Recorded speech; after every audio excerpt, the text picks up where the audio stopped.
Now that you have a basic understanding of energy, let's hear about some innovative propulsion technologies that NASA is developing for future space exploration. And don't forget, you are the future explorers.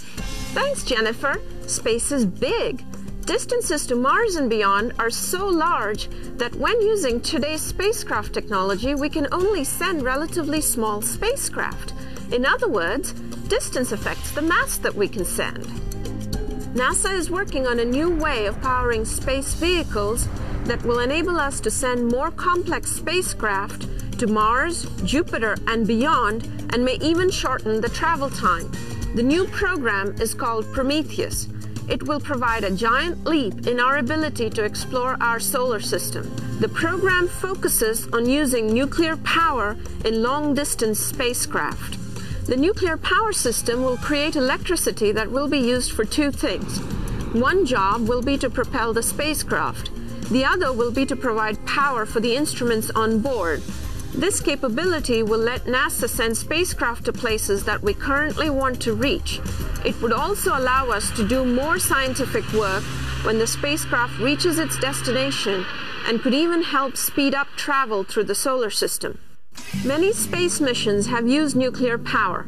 The farthest known man-made object is the nuclear-powered spacecraft called Voyager 1. This probe has been used for over 26 years. It is now over 8 billion miles away. That's more than twice the distance from the Sun to Pluto. Remember, earlier in the program, Jennifer asked you to list some forms of energy? On my list, I have mechanical energy, thermal energy, chemical energy, electromagnetic energy, and nuclear energy.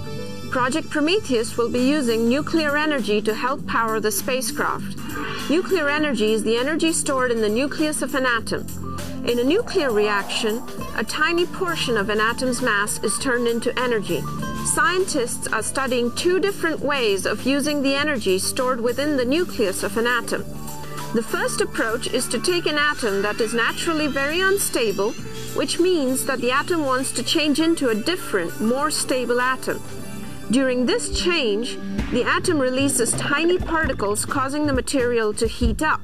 This process is known as radioactive decay. The released particles are called radiation. The heat that is released can be harnessed and converted to electrical energy. This energy can then be used to power the spacecraft systems. It is called radioisotope decay. The second approach is to break apart the nucleus of the atom to release even more energy than radioactive decay.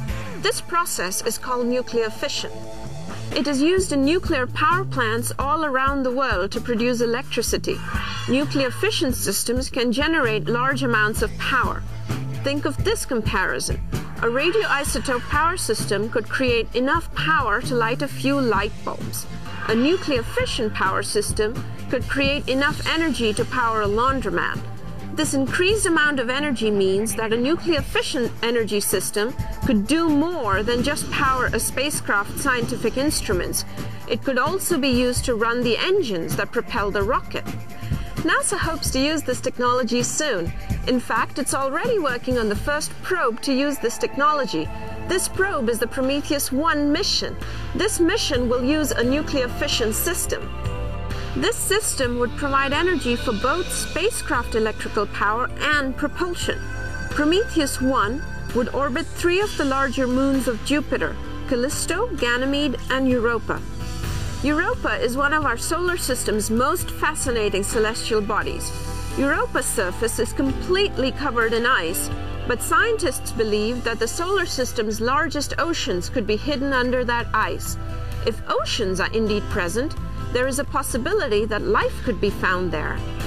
The Prometheus 1 mission will be finding answers to the mysteries of these moons.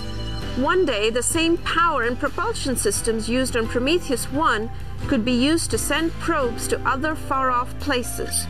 These systems will even be used to support human missions to explore the solar system and beyond. Back to you, Jennifer.